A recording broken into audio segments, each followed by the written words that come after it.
উৎসব হচ্ছে আমাদের সম্মিলনের সম্মেলন। আমি আপনাদের এই শুভ প্রবারণার অভিনন্দন জ্ঞাপন করছি। তো আপনারা জানেন কঠিন চিবর দান সমগ্র বৌদ্ধ বিশ্বে অত্যন্ত গুরুত্বপূর্ণ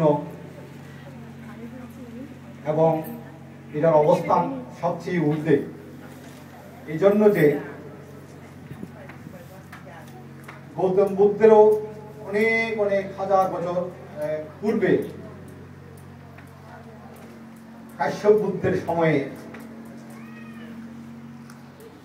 হিমালয়ের উত্তর প্রান্তে এক বিশাল মানস সরোবর আছে। এটা হচ্ছে বর্তমান তিব্বত এবং চীনের মধ্যে পড়েছে। সেই মানস সরোবরের মধ্যে প্রথম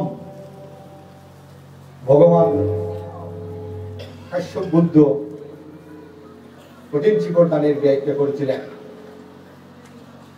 এই মানস সরোবর হচ্ছে সমগ্র বিশ্বের মধ্যে এটাকে বলা হয় ভূস্বর্গ বলা হয়, কারণ হিমালয়ের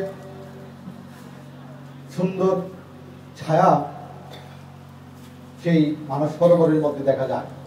সেই সেখানের মধ্যে পদ্মফুলের মধ্যে বসে ভগবান কাশ্যপ বুদ্ধ প্রথম কঠিন চিবর দানের গুরুত্ব ব্যাখ্যা করেছিলেন। এবং আমাদের ভগবান গৌতম বুদ্ধ তখন বোধিসত্ত্ব রূপে সেই চিবর দান করেছিলেন এবং চিবর দান করে তিনি বুদ্ধত্ব প্রার্থনা করেছিলেন। আমরা চিবর দান সম্পর্কে অনেকে অনেক কথা জানি, যে অনেকে বলে 24 ঘন্টার মধ্যে সুতা কেটে, তুলা থেকে সুতা কেটে চিবর বানিয়ে দান করলে নাকি বেশি পুণ্য হয়। তবে আমি ত্রিপিটক শাস্ত্রের মধ্যে এরকম কোনো উল্লেখ খুঁজে পাইনি যে চিবর দান সুতা থেকে কেটে, তুলা থেকে সুতা কেটে 24 ঘন্টার মধ্যে দান করতে হবে, এমন কোনো ব্যাখ্যা নেই। তবে আমাদের মধ্যে কেহ কেহ ওই যে তরকারি স্বাদ হওয়ার জন্য যেমন প্রাণ গুঁড়ো মশলা দিয়ে স্বাদ করা হয়, ঠিক তেমনি ভাবে ওই 24 ঘন্টার মধ্যে সুতা কেটে এরকম করতে হবে, এরকম দান করলে বেশি পূর্ণ হবে, এরকম একটা ব্যাখ্যা ঢুকিয়ে দেওয়া হয়েছে। তবে এটা হচ্ছে জাস্ট আনুষ্ঠানিকতা, কিন্তু আসল কঠিন চিবর দানের গুরুত্ব হচ্ছে অত্যন্ত দার্শনিক তাৎপর্য আছে। কঠিন চিবর দান কেন বলা হয়? কঠিন কোথায়? কঠিন হচ্ছে 3 মাস পর্যন্ত বৌদ্ধ ভিক্ষুরা বুদ্ধ নির্দেশ দিয়েছেন যে তোমরা ধ্যান অনুশীলন করো, মন্দিরের মধ্যে থেকে ধর্মচর্চা করো, এবং উপাসক উপাসিকা যারা আমার মায়েরা বাবারা এই যে 3 মাস পর্যন্ত যে বর্ষাবাস উদযাপন করে 3 মাস যে ওরা উপোষশীল পালন করে, 10 শীল 8 শীল এগুলো যে পালন করে, এই যে ধর্মচর্চা, ধর্ম অনুশীলন, সম্যক উপলব্ধি, এটাই হচ্ছে আসল কঠিন। আপনারা জানেন মুসলমানেরাও 1 মাস পর্যন্ত রোজা রাখে, রোজা করে এরা ঈদ উদযাপন করে। ঠিক আমাদেরও কিন্তু 3 মাস পর্যন্ত বসবাস হচ্ছে আমাদের কঠিন আত্মশুদ্ধি, কঠিন ধর্ম সাধনা, কঠিন ত্যাগ তিতিক্ষা। এই ধর্মচর্চা, ধর্ম অনুশীলনের পরিপ্রেক্ষিতেই হচ্ছে আসল কঠিনত্ব।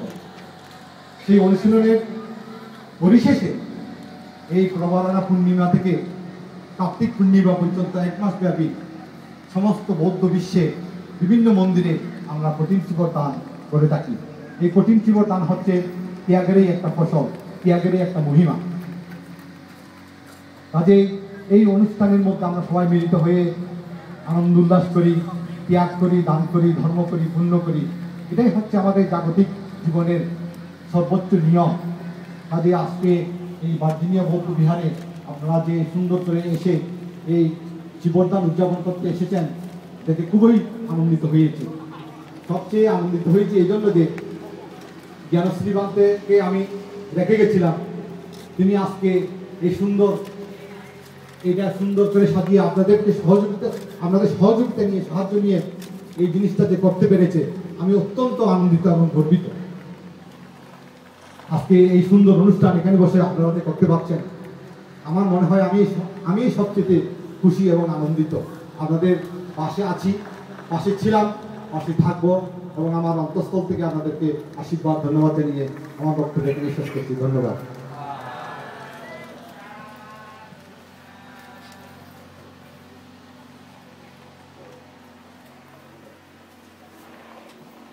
হ্যালো, আমি ধন্যবাদ জানাচ্ছি ভিক্ষু ধর্মানন্দকে আমাদের সাথে এই মূল্যবান ধর্ম আলোচনা করার জন্য। আসলে ধর্ম আলোচনা থেকে অনেক কিছু করা যায়। আমি একটা এরকম অনুষ্ঠানে পরিচ্ছন্ন দানের উপলক্ষে উপস্থিত ছিলাম। শিবর সম্বন্ধে উনি বলেছিলেন, শিবর চি মানে ছিল উৎকৃষ্ট, ঘর মানে পরিধান। আর শিবর পরে আছে বলে চির উৎকৃষ্ট পরিধান ওনারা পরে আছেন বলে ওনারা সবার জন্য পুষ্করী। তেমনি ধর্ম আলোচনা থেকে অনেক কিছু বলতে করা যায়। আমি এই মুহূর্তে ধর্ম আলোচনা